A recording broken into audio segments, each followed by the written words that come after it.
Around the country, communities are tackling some of the hardest problems that prevent people from getting and keeping a good job, like crushing criminal justice fines and fees, broken public transportation systems, and an absence of training opportunities.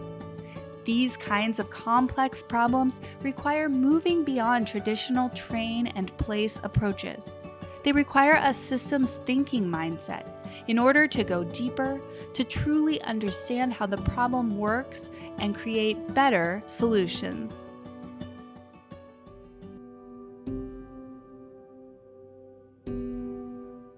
I'm John Helton, Executive Director of CareerRise in Atlanta, Georgia.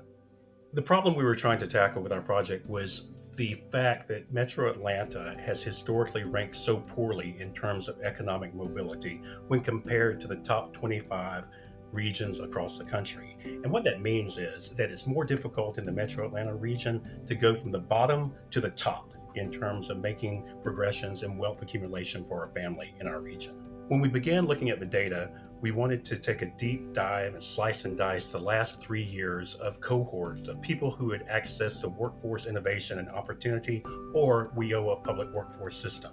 And in doing so, we were able to determine who was being served, the disparities of those people being served, where they were accessing training, the quality of training and the type of training, whether or not it was high demand or not high demand training opportunities available in a particular area.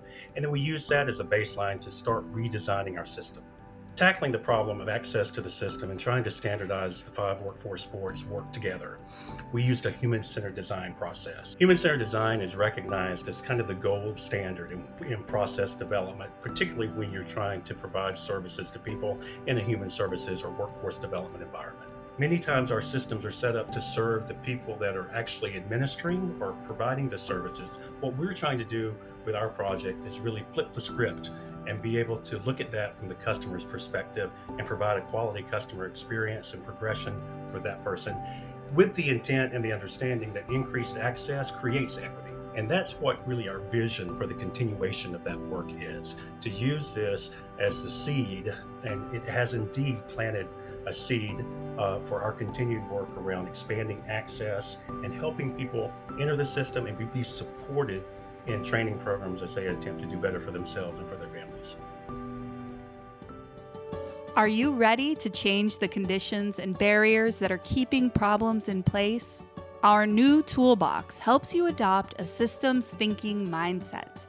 Explore a range of tools and resources that will help guide your approach wherever you are in your journey.